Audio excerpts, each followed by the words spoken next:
Salam dan salam sejahtera kepada saudara dan saudara sekalian, terutama kepada pihak penganjur Sabda Harian.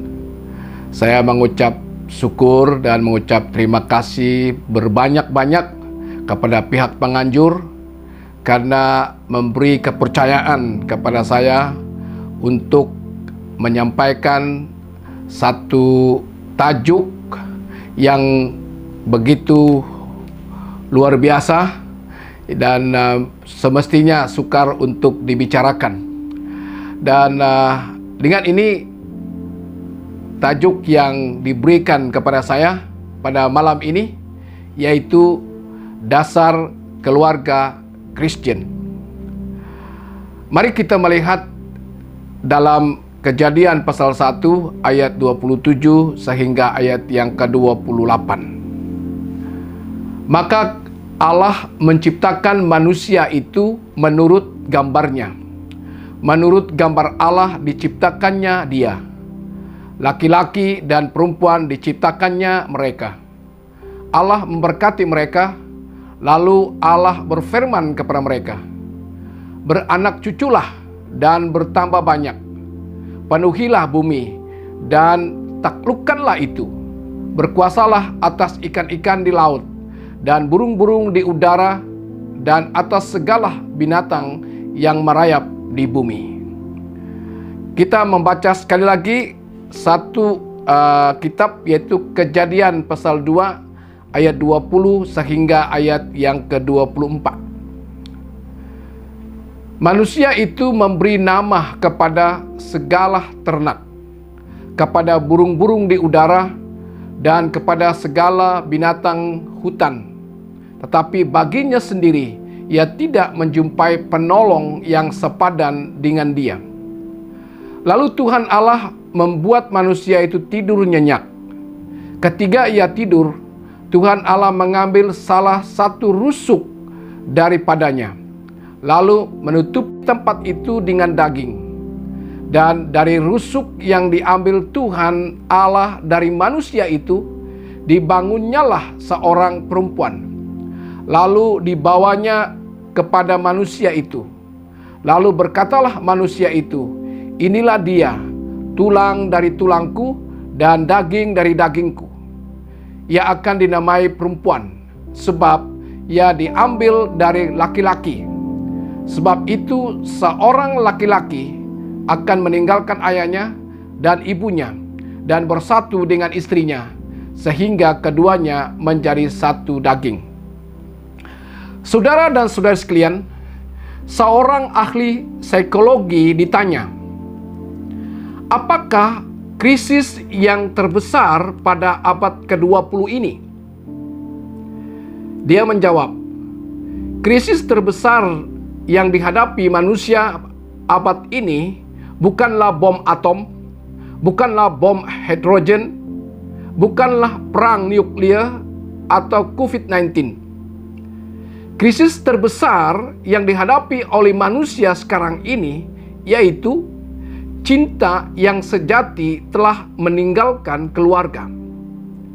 Kata-kata ini macam tiada yang memperhatikannya, seolah-olah tidak terlalu penting. Ledakan bom hanya meledak dan membinasakan sebahagian manusia. Tetapi kurangnya cinta sejati di dalam keluarga mengakibatkan rosaknya seluruh bangsa di dunia. Rosaknya sistem pembentukan masyarakat. Kalimat ini sangat penting. Kalimat ini adalah fakta yang begitu nyata dan mengerikan. Begitu mengancam dan menghantui kita.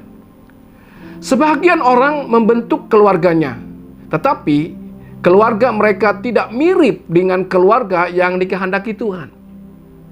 Keluarga mereka tidak menjadi tempat pengasuhan, tidak mendapat bimbingan, penghiburan, dan kenikmatan surgawi. Apakah maksud membentuk keluarga? Mengapakah dunia ini perlu sistem keluarga? Bukankah pada abad ke-20 ini menjadi kebiasaan merasakan tidak perlu membentuk keluarga. Mereka kata cukup hidup serumah tanpa perkawinan yang sah. Apakah ini bentuk hubungan yang ditetapkan oleh Tuhan menurut kehendak Tuhan? Kehendak Allah kekal seperti berikut. Yang pertama, Tuhan adalah asas kedudukan keluarga. Alkitab menjelaskan bahwa sejak dari permulaan Allah sudah menetapkan perintah dan kehendaknya untuk hidup manusia dan masyarakat. Semasa Tuhan Allah menciptakan alam semesta ini, Dia mengakhiri karya penciptaannya dengan menciptakan pribadi manusia yang mempunyai gambar dan teladan Allah itu sendiri. Manusia diciptakan sesuai dengan kehendak Allah. Manusia menjadi pantulan Allah. Sebab itu manusia diciptakan. Hanya manusia satu-satunya makhluk yang berpribadi seperti Allah. Kepribadian kita harus mempelajari dari kepribadian Allah yang telah turun ke dalam dunia menjadi contoh dan teladan hidup kita. Pembentukan unit yang lebih dari satu pribadi disebut unit keluarga. Unit keluarga ini terbentuk melalui perkawinan yang sah. Unit keluarga ini menjadi unit pembentukan masyarakat. Sebagai unit yang sedemikian, kita harus belajar bagaimana keluarga Allah, yaitu Allah Bapa, Allah Anak, dan Allah Roh Kudus bersatu dan mengasihi satu dengan yang lain. Istilah keluarga Allah, saya harap jangan disalah tafsirkan. Jangan pula menganggap bahwa keluarga Allah sama seperti bentuk keluarga manusia yang terdiri dari ayah, ibu, dan anak. Jangan juga menganggap bahwa kualiti hubungan antara pribadi Allah sama dengan hubungan antara pribadi anggota keluarga manusia. Gambar dan teladan atau rupa Allah menunjuk kepada bahagian yang berbentuk abstrak manusia itu, yaitu jiwa dan roh. Ini membezakan manusia dari dunia binatang. Kejadian pasal 1 ayat 28. Manusia dapat berkomunikasi dengan penciptanya. Manusia menyerupai Allah secara rohani atau mental, moral, dan sosial. Secara mental atau secara rohani, manusia diciptakan sebagai makhluk rasional dan makhluk berkehendak. Manusia dapat berpikir dan memilih. Ini mencerminkan akal dan kebebasan Allah. Setiap kali seseorang mencipta sebuah mesin, menulis sebuah buku, melukis pemandangan, menikmati sebuah musik, menghitung jumlah angka-angka, dan memberi nama kepada binatang peliharaan, ini menunjukkan fakta bahwa manusia diciptakan menurut gambar dan teladan dan rupa Allah. Secara moral, manusia diciptakan dalam kebenaran dan kemurnian. Ini mencerminkan dari kekudusan Allah. Kejadian pasal 1 ayat 31 menyatakan Allah melihat segala sesuatu, termasuk manusia, yang dijadikan itu sungguh amat baik. Hati nurani kita disebut kompas moral. Setiap kali seseorang menuliskan suatu hukum, meninggalkan kejahatan, memuji perilaku yang baik, dan merasa bersalah sewaktu melakukan dosa, ini menegaskan fakta bahwa manusia dicipta menurut gambar dan teladan rupa Allah. Secara sosial, manusia diciptakan untuk bersekutu. Perkara ini mencerminkan sifat ketritunggalan Allah dan kasih-Nya. Di Taman Eden, manusia hanya berhubungan dengan Allah. Kejadian pasal 3 ayat 8. Allah mencipta wanita sebab tidak baik kalau manusia itu seorang diri. Kejadian pasal 2 ayat 18. Setiap kali seseorang bersahabat, kawin, memeluk anaknya, dan menghadiri kebaktian di gereja, ini menunjukkan fakta bahwa kita diciptakan menurut gambar dan teladan rupa Allah. Kalau kita tidak kembali kepada Allah, tidak mungkin ada pribadi yang dipulihkan, keluarga yang dipulihkan, masyarakat yang dipulih, pembentukan organisasi, dan sebagainya. Keinginan Allah, Dia mau membentuk keluarga. Keluarga adalah community yang menggambarkan dan mewakili yang ada di dalam pribadi ketritunggalan Allah. Dalam ketritunggalan Allah, kita melihat contoh dan teladan bagaimana berkomuniti, serta saling memperhatikan satu dengan yang lain. Di situ kita dapat melihat rahasia kebahagiaan dalam mendirikan keluarga. Dalam rencana Tuhan, Allah menjadikan manusia di dalam gambar dan teladannya, supaya boleh menjadi seperti Dia. Berdasarkan rencana Allah, manusia, lelaki dan perempuan atau wanita diciptakan menurut gambar dan teladan Allah. Tidak ada agama, kebudayaan, dan sistem pemikiran dan falsafah manusia yang dapat melebihi keagungan yang sudah ditentukan oleh Allah bagi kedudukan keluarga manusia. Yang kedua, Tuhan adalah matlamat keluarga. Identiti, kepribadian manusia ditetapkan sedemikian tinggi, anggun, terhormat, dan mulia, sebab manusia diciptakan mirip dengan Allah. Manusia hidup lebih tinggi, lebih maju, dan maju terus. Apakah tujuan terakhir keluarga kita? Agama-agama dan pikiran manusia tidak memberi jawaban. Namun, wahyu Allah dan Alkitab memberi jawaban, yaitu kembali menjadi seperti Allah. Di sini kita melihat bahwa Allah bukan sahaja menjadi titik awal, tetapi juga menjadi titik akhir perjuangan keluarga kita.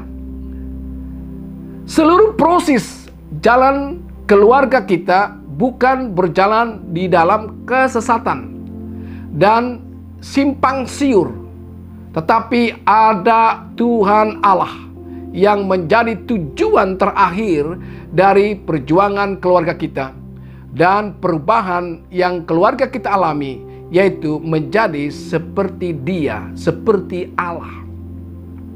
Alkitab mengatakan bahwa Allah menentukan keluarga orang-orang percaya dari semula untuk menjadi serupa dengan gambaran anaknya.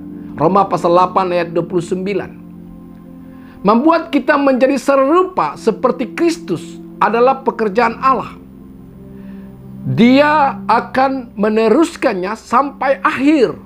Filipi pasal 1 ayat 6. Saudara dan saudara sekalian, yang ketiga, Tuhan adalah asas persamaan lelaki dan wanita. Kita melihat lelaki dan wanita sebagai dua pribadi yang setara, setingkat. Bukan hanya tujuan yang tertinggi dan penjelasan identiti manusia yang paling terhormat, tetapi setaraf antara lelaki sebagai manusia dan wanita sebagai manusia sudah ditunjukkan oleh Alkitab. Manusia lelaki dan wanita diciptakan menurut gambar dan teladan rupa Allah. Bukan hanya lelaki yang seperti Allah, tetapi wanita juga diciptakan menurut gambar dan teladan rupa Allah. Tidak ada agama, kebudayaan, falsafah, dan pikiran manusia yang mengatasi Alkitab dalam memberikan kedudukan tertinggi kepada wanita. Pandangan lain berhubungan dengan budaya masyarakat pada umumnya. Bangsa Yahudi menganggap perempuan lebih lemah dan lebih rendah darjatnya daripada lelaki. Tetapi di dalam Kristus, perempuan dan lelaki setara, setingkat. Tidak ada perbedaan.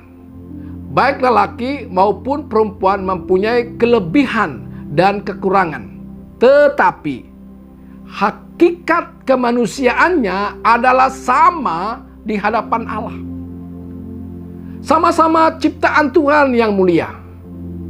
Sebab mempunyai hak yang sama sebagai manusia. Termasuk dalam menerima warisan yang berharga, yaitu tanah. Tanah bagi bangsa Israel adalah milik pusaka yang sangat penting dan bernilai tinggi. Tanah pusaka Israel tidak boleh dipindah kepada suku dan bangsa lain. Oleh itu, baik keturunan lelaki maupun perempuan berusaha mempertahankannya. Bilangan pasal 27 ayat 8. Apabila seseorang mati dan tidak mempunyai anak laki-laki, maka haruslah kamu memindahkan hak atas milik pusakanya kepada anaknya yang perempuan. Sehingga kini, banyak negara, masyarakat, dan budaya tidak memberi tempat terhormat seperti yang dinyatakan oleh Alkitab untuk kaum wanita. Kitab Kejadian memberitahu kepada kita bahwa Allah sudah menegaskan bahwa Allah menciptakan manusia menurut gambar dan teladannya, baik lelaki maupun wanita. Oleh itu, lelaki harus menghormati wanita, dan wanita harus menghormati lelaki. Kita harus mempunyai prinsip ini sebelum kita membentuk keluarga. Kalau kita sudah berkeluarga, marilah kita memeriksa kehidupan kita melalui terang firman Tuhan, supaya tidak ada yang menyalahgunakan dan memperhambakan satu dengan yang lain. Saudara dan saudari, yang keempat, Tuhan menjadi corak susunan lelaki dan wanita. Sekalipun lelaki dan wanita setaraf, tidak bermaksud kedua-duanya menjadi kepala. Kepala keluarga tetap satu. Untuk perkara ini kita harus kembali meneladani Tuhan Allah.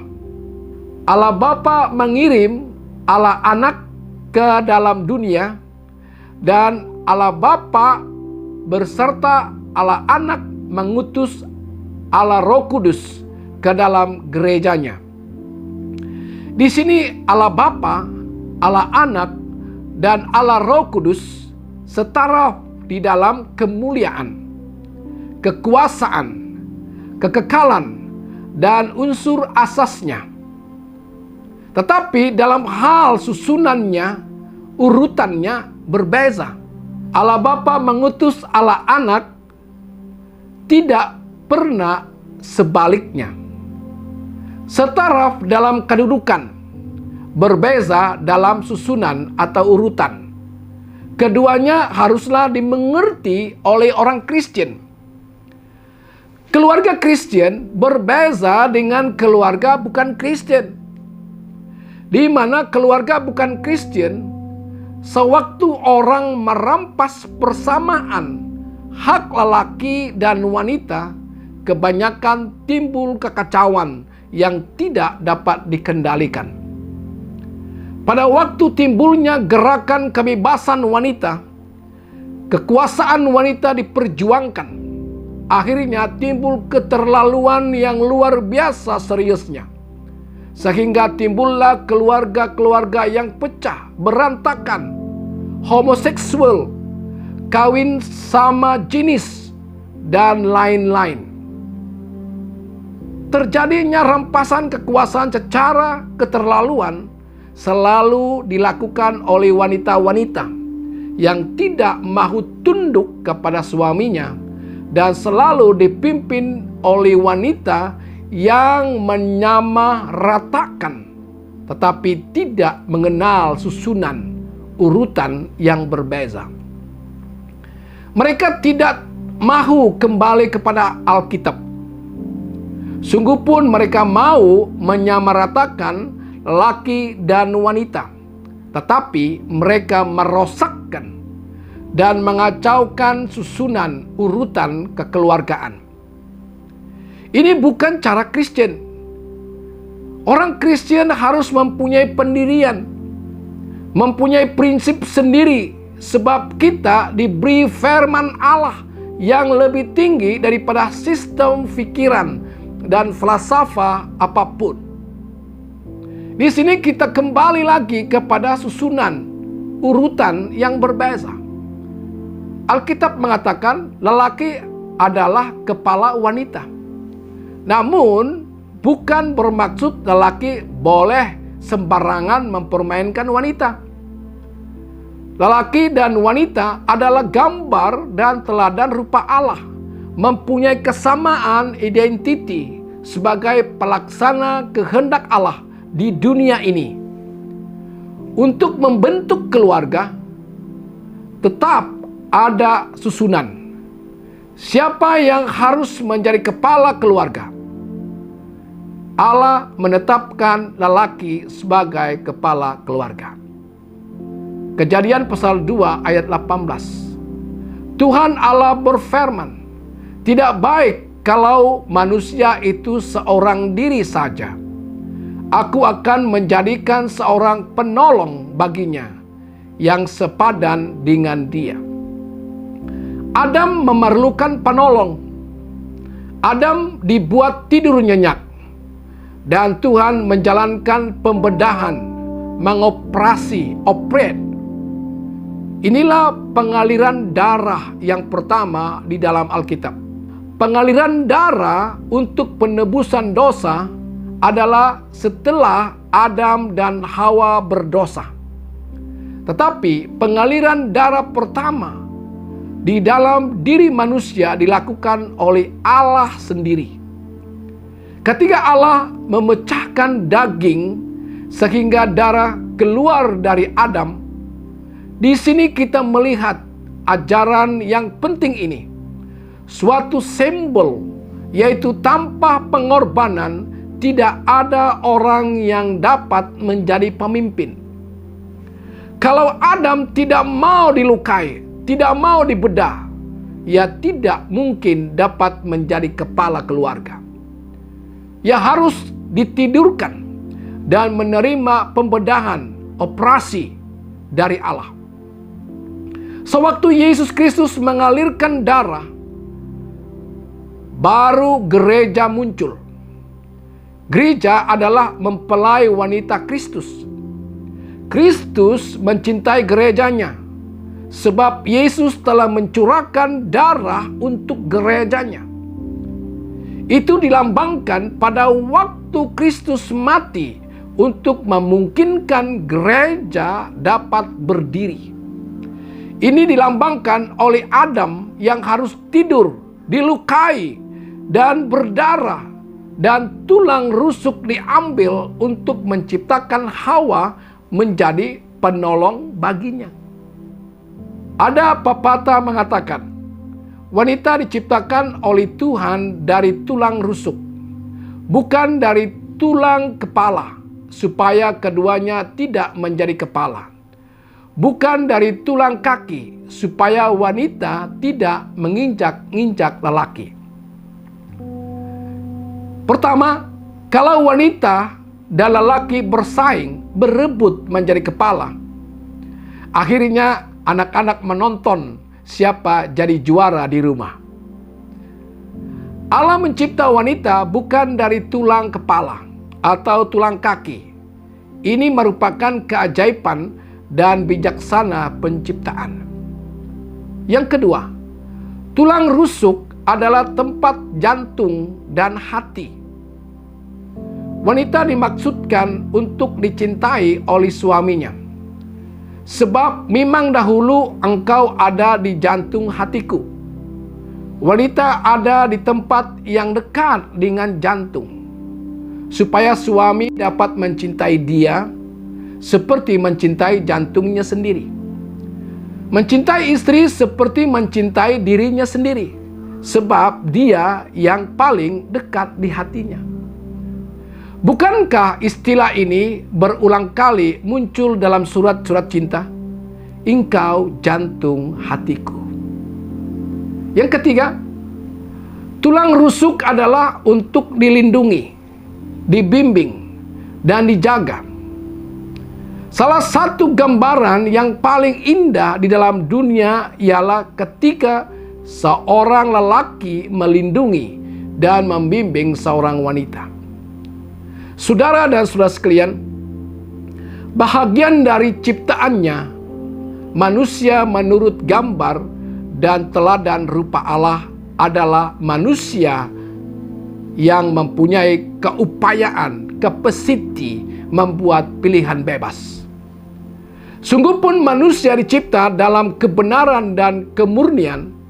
Adam membuat pilihan jahat untuk memberontak kepada penciptanya. Adam telah merosakkan gambar dan teladan rupa Allah dalam dirinya. Dia mewariskan gambar dan rupa yang telah rosak kepada semua keturunannya. Dalam Roma pasal 5 ayat 12. Kita memang diciptakan menurut gambar dan rupa Allah. Yakobus pasal 3 ayat 9. Tetapi kini kita menanggung kerosakan akibat dosa. Secara rohani, mental, moral, sosial, dan fisikal, manusia menunjukkan akibat dari dosa. Saudara sekalian, kabar baiknya, Allah menebus kita dari dosa. Dia mulai memulihkan gambar Allah yang asli, yang asal dalam keluarga kita. Allah mencipta manusia baru, keluarga baru yang telah diciptakan menurut kehendak Allah di dalam kebenaran dan kekudusan yang sesungguhnya. Efesus pasal 4 ayat 24. Penebusan hanya tersedia oleh kasih karunia Allah melalui iman di dalam Yesus Kristus sebagai penyelamat kita dari dosa yang memisahkan keluarga kita dari Allah. Efesus pasal 2 ayat 8 hingga 9. Melalui Yesus Kristus, keluarga kita adalah ciptaan baru menurut gambar dan rupa Allah. Amin, saudara. Kita sebagai orang Kristen, dasar keluarga kita hanyalah Allah itu sendiri. Terima kasih, Tuhan berkati.